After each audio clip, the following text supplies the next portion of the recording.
سلمان صاحب، سب سے پہلے تو میں آپ سے جاننا چاہتی ہوں کہ کیا واقعی محمود خان اچکزئی صاحب کے ذریعے رابطے کی کوششیں ہو رہی ہیں اور رانا ثناء اللہ صاحب کسی مشن پر ہیں؟ دیکھیں، اسی پروگرام میں ہمیشہ سے ایک بات کہتا ہوں کہ اگر آپ نے پاکستان کے معاملات کو آگے بڑھانا ہے اور پاکستان کو سیاسی اور معاشی استحکام سے ہمکنار کرنا ہے تو پھر پاکستان کی پولیٹیکل لیڈرشپ کو آپس میں سر جوڑنا ہوں گے۔ اسی طرح کی بات آپ نے اپنی انٹرو میں نواز شریف صاحب کے حوالے سے بھی کی۔ جہاں تک اچکزئی صاحب کی اور رانا ثناء اللہ صاحب کی بات ہے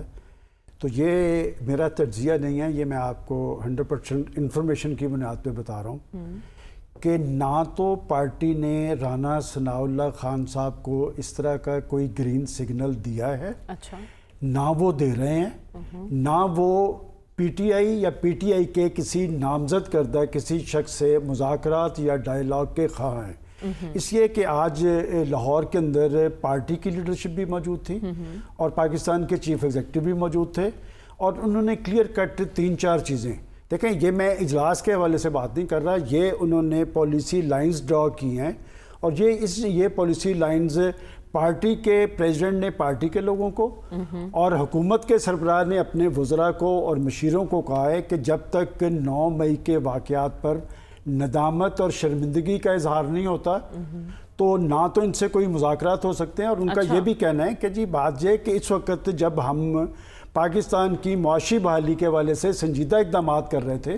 اور آئی ایم ایف سے ہمارے مذاکرات چل رہے تھے تو کس شخص نے آئی ایم ایف کو لیٹر لکھا؟ مطلب وہ یکسو ہیں۔ لیکن جو آج نواز شریف صاحب نے بات کی ہے کہ تمام سیاسی قیادتوں سے حکومتوں کو اور اداروں کو مل بیٹھ کر بات کرنے کی ضرورت ہے، آپ دوسری دفعہ یہ بات دہرا دی، آپ میری بات نہیں سمجھ پائیں۔ میں نے جو بات کہی ہے وہ یہی ہے کہ نواز شریف، میں آپ کو ایک بات بتا رہا ہوں اور اس سے پہلے بھی میں بارہا آپ کو بتا سکا ہوں، جب دیکھیں ہمیں یہ دیکھنا ہوتا ہے کہ پارٹیز کی پالیسی کیا ہے، کہا کچھ بھی جاتا۔ مثلا میں آپ کو یہاں بیٹھ کے کہتا ہوں کہ رانا ثناء اللہ صاحب اگلا ہفتہ اس سے اگلے ہفتے میں بھی وہ نہیں ملیں گے محمود خان اچکزئی سے، اس سے زیادہ کوئی کلیئر کٹ بات ہے۔ بات یہ کہ یہ خبریں کہاں سے آ رہی ہیں، کیوں کر آ رہی ہیں، وہ پارٹی یکسو ہے، اس لیے کہ حکومت یہ سمجھتی ہے کہ جب ہم دہشت گردی کے سطح باب کے لیے ایکشن لیتے ہیں تو دہشت گردی کے رجحان کا موجب کون بنا اور دہشت گردوں کو پاکستان میں لا کر بسانے اور یہ اقدامات کس نے کیے، اور سب سے اہم بات یہ ہے وہ یہ سمجھتے ہیں کہ معاشی حوالے سے ہم جو بھی اقدامات کرتے رہے انہوں نے اس پہ اثر انداز ہونے کی کوشش کی ہے۔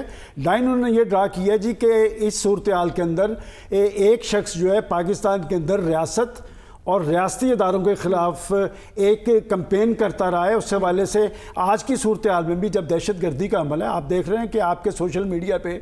پاکستان کی فوج کے حوالے سے، شہداء کے حوالے سے جس طرح کے نماز، وہ کہتے ہیں ہمارے پاس تمام تر شواہد موجود ہیں، اور اس طرح کی صورتحال میں ہم نہیں سمجھتے۔ البتہ ایک بات انہوں نے کہا ہے کہ ہم سیاسی لوگ ہیں اور جو لوگ بھی جمہوریت پر، ڈائیلاگ پر اور پاکستان کے مفادات پر یقین رکھتے ہیں ہم ان کے پاس چل کے جاتے ہیں اور ہماری اس حوالے سے کوئی نہ نہیں۔ مطلب یہ کہ اچکزئی صاحب سے کوئی مذاکرات نہیں ہو رہا ہے، کوئی کمیٹی نہیں بنی اور رانا ثناء اللہ خان صاحب کو اس طرح کا کوئی گرین سگنل نہیں دیا گیا۔ سلمان صاحب، سب سے پہلے تو مجھے یہ بتائیے کہ حکومت کوشش کر رہی ہے مولانا کو رام کرنے کی، کل کی ملاقات میں نتیجہ خیزی نظر آ رہی ہے آپ کو؟ دیکھیں، نوابزدہ نصر اللہ خان صاحب کے بعد یہ اعزاز مولانا فضل الرحمان کے پاس ہے کہ وہ ہر پولیٹیکل پارٹی سے، ہر پولیٹیکل لیڈرشپ سے مذاکرات کی، ڈائیلاگ کی بات کرتے ہیں اور کرتے رہے ہیں، اور اس کی سب سے بڑا ثبوت یہ ہے کہ ان کو سب سے زیادہ ٹارگٹ پاکستان کی سیاست میں عمران خان صاحب نے کیا، لیکن وہ بدلتی صورتحال کے اندر ان سے بھی بات چیت پہ آمادہ ہوئے اور ان کی پارٹی کے لوگوں سے ان کی بات چیت ہو رہی ہے۔ لیکن ایک بات انہوں نے بڑی واضح کر رکھی ہے کہ جو حکومت کے خلاف بھی وہ جدوجہد کریں گے یا تحریک چلائیں گے وہ اپنے پلیٹ فارم سے چلائیں گے، وہ اس میں وہ پی ٹی آئی کے ساتھ نہیں دیں گے، مطلب ان کی ریزرویشن ہے۔ لیکن پی ٹی آئی کو ایسا کیوں لگ رہا ہے کہ مولانا اس طرف آئیں گے؟ دیکھیں، ان کی ریزرویشن پہلے سمجھ لیں کیا ہے۔ آج کی جو پولیٹیکل پارٹیز ہیں، عمران خان صاحب کی حکومت کو سب سے پہلے جو چیلنج کیا تھا وہ فضل الرحمان صاحب نے کیا تھا، اور انہوں نے کراچی سے اسلام آباد کے لیے ایک لانگ مارچ کیا تھا جس کی بالواسطہ تائید پاکستان مسلم لیگ نون کی بھی تھی اور پیپلز پارٹی بھی، اور پھر پی ڈی ایم جب بنی تو مولانا اس کے سربراہ تھے، دونوں بڑی پارٹیز، بڑی پولیٹیکل پارٹیز ان سے نیچے تھی۔ اب جب یہ رزلٹس آئے تو اس رزلٹس کے نتیجے میں مولانا کو خاطر خواہ پارلیمانی قوت نہیں مل سکی، اور اصل مسئلہ یہ ہوا کہ مولانا کے مجھے آصف زرداری صاحب سے تو روابط ہوں گے، لیکن نواز شریف صاحب سے ان کا بڑا احترام کا رشتہ ہے، اور اس پہ بھی کوئی دو آرا نہیں کہ مولانا سے اس وقت کی پولیٹیکل پارٹیز نے بڑے گھر کی بات بھی کی تھی کہ آنے والے حالات کے اندر جب ہم حکومت کے اندر آئیں گے تو بڑے گھر کے مکین وہ ہوں گے، اور میں نے اس وقت بھی آج سے سال پہلے اسی پروگرام میں کہا تھا کہ ان کو کہا ضرور گیا لیکن وہ بنائیں گے نہیں۔ اب آ جائیں کہ آپ نے کہا کہ جی آصف زرداری صاحب اور شہباز شریف صاحب، اس سے پہلے نواز شریف صاحب بھی ان کے پاس گئے تھے، وہ مولانا کو کھونا نہیں چاہتے، اور وہ جو آپ نے کہا کہ محسن نقوی صاحب دونوں ملاقاتوں میں، یہ بڑی سگنیفیکنٹ بات ہے، اس کا مطلب کوئی تیسری پارٹی کی تائید بھی حاصل ہے اس سارے مذاکراتی عمل کو۔ لیکن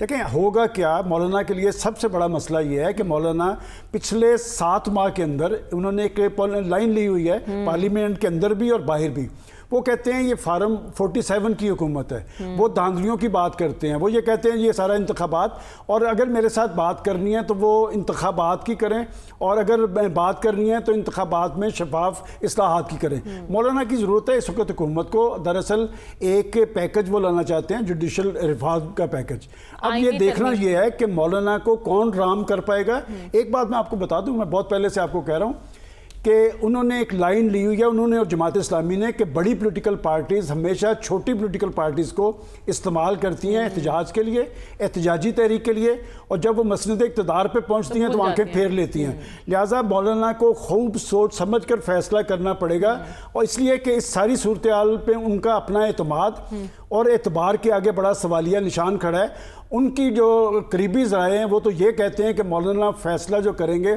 73 کے کانسٹیٹیوشن کے مطابق ملک کے وسیع تر مفاد میں کریں گے۔ میرا خیال وہ ملک کے وسیع تر مفاد والوں کے ساتھ جائیں گے۔ اچھا، اور فیصلہ جلد ہو جائے گا مولانا کی طرف سے؟ میرا نہیں خیال، ابھی وقت درکار ہوگا اس میں۔